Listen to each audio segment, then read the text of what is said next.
Cryptocurrency telah mengambil peran yang belum pernah terjadi sebelumnya dalam konflik antara Rusia dan Ukraina sejak akhir bulan Februari lalu.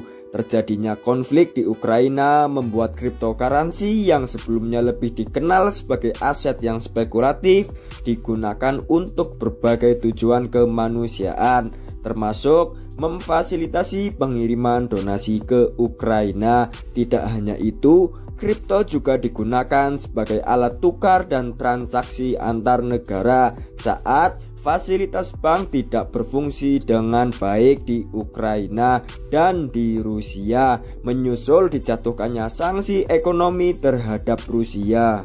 Dan pada episode kali ini materi kita yaitu mengenai konflik Rusia dan Ukraina dan apa pengaruhnya terhadap cryptocurrency. Oke, langsung saja kita let's go.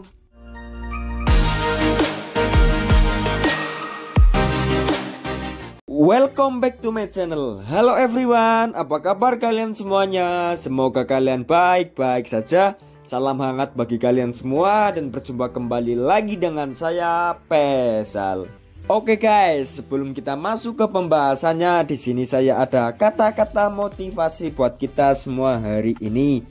Cara membangun return jangka panjang adalah dengan melindungi modal dan memaksimalkan profit. Penurunan pasar kripto secara keseluruhan dapat dilihat sebagai reaksi yang spontan terhadap meningkatnya ketegangan antara Ukraina dan Rusia. Dan berikut contoh yang terjadi di dunia kripto sejak konflik antara Rusia dan Ukraina. Yang pertama, Ukraina galang donasi dalam bentuk kripto. Pemerintah Ukraina, LSM, dan kelompok sukarelawan mengumpulkan donasi dengan mengiklankan alamat dompet Bitcoin mereka secara online. Lebih dari 4.000 donasi telah dilakukan dengan satu donor dan tak dikenal telah menyumbangkan Bitcoin senilai 3 juta US dollar kepada sebuah LSM. Dan pada akun Twitter resmi pemerintah Ukraina telah mengunggah pesan pada akun Twitter mereka yang berbunyi seperti ini. Berdirilah dengan rakyat Ukraina, sekarang kami menerima sumbangan mata uang kripto berupa Bitcoin, Ethereum, dan USDT. Dan yang kedua, penolakan terhadap permintaan untuk memblokir akun kripto exchange pengguna Rusia. Penggunaan kripto untuk memfasilitasi transaksi keuangan di Rusia membuat banyak pihak meminta cryptocurrency exchange di seluruh dunia untuk memblokir akun yang digunakan oleh warga negara Rusia. CEO dan salah satu pendiri crypto exchange yaitu Kraken Jesse Powell mengatakan perusahaan yang berbasis di San Francisco akan bekerja sama dengan penegak hukum untuk memastikan akun yang memang dijatuhkan sanksi hukum akan diblokir. Akan tetapi larangan total terhadap seluruh warga Rusia yang mungkin tidak mendukung invasi ke Ukraina adalah hal yang tidak adil. Dan hal serupa juga disampaikan oleh CEO Binance yaitu Changpeng Zhao yang mengatakan bahwa pemblokiran terhadap seluruh akun warga negara Rusia merupakan tindakan yang tidak etis. Ujarnya begini, kripto dimaksudkan untuk memberikan kebebasan finansial yang lebih besar bagi orang-orang di seluruh dunia. Dan yang ketiga, penggalangan dana melalui Decentralized Autonomous Organization atau bahasa singkatnya DAO. Salah satu dampak konflik Rusia dan Ukraina adalah digunakannya Decentralized Autonomous Organization bertujuan untuk kemanusiaan. Band aktivis punk Rusia Pasiriot bahkan membantu mendirikan DAO yang menjual NFT atau non-fungible token dengan gambar bendera Ukraina. NFT tersebut kemudian laku seharga 6,75 juta US dollar untuk membantu Ukraina. Dan bagi kalian yang belum mengetahui apa itu DAO, berikut penjelasannya tentang DAO. DAO adalah entitas tanpa kepemimpinan pusat. Keputusan dibuat dari bawah ke atas dan diatur diatur oleh komunitas yang diorganisir di dalam kerangka aturan tertentu yang diberlakukan pada blockchain. DAO bekerja tanpa manajemen hierarkis dan dapat memiliki banyak tujuan.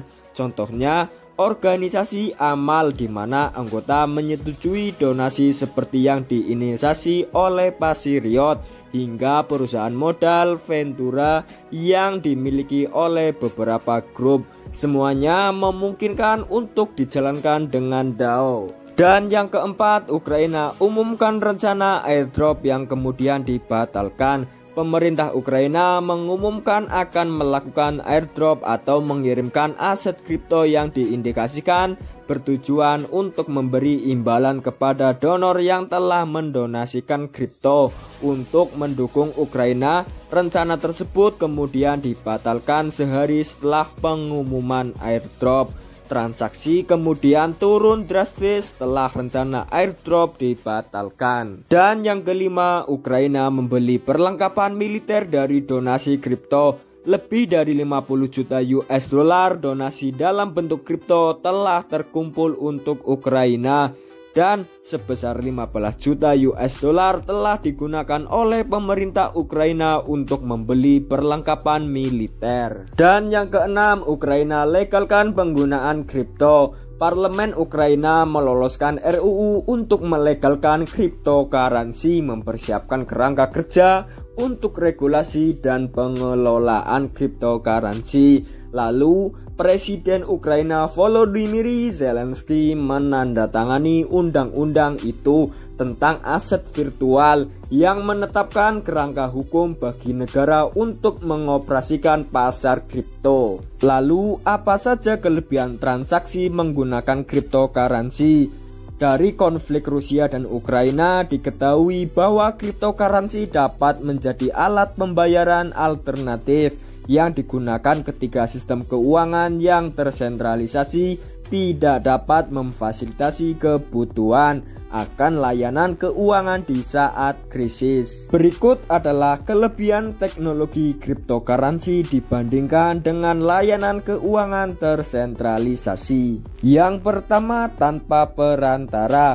Kalian dapat bertransaksi aset kripto secara langsung dari pengirim ke penerima tanpa memerlukan adanya perantara yang mengatur transaksi. Setiap transaksi hanya dilakukan oleh pengirim ke penerima saja. Dan yang kedua, tahan sensor. Tidak ada yang dapat mematikan aset kripto karena perangkat lunaknya gratis dan siapapun di dunia dapat berpartisipasi untuk membuat jaringan aset kripto tersebut agar lebih aman. Dan yang ketiga, metode pembayaran yang relatif cepat. Saat kalian mengirim uang ke orang lain di belahan manapun di dunia menggunakan aset kripto, alamat tujuan dapat segera menerimanya dengan proses yang hampir instan. Dan kurang lebih seperti itu mengenai dampak konflik Rusia dan Ukraina. Dan tidak ada investasi maupun trading yang tidak memiliki sebuah resiko. Begitu juga dengan investasi maupun trading di kripto. Resiko cryptocurrency sendiri adalah fluktuatif yang tinggi. Terima kasih buat kalian yang sudah menonton dari awal hingga akhir. Jika ada kelebihan maupun kekurangan, saya mohon maaf yang sebesar-besarnya. Jika kalian suka dengan video ini, kalian bisa like, comment, share, and subscribe channel ini. Dan tunggu video saya untuk yang selanjutnya. Apabila kalian punya masukan atau kritikan, kalian bisa komen dan jangan sungkan-sungkan. Dengan kalian memberi masukan, berarti kalian sudah mensupport saya supaya channel ini terus berkembang, lebih maju dan baik lagi. And see you next time.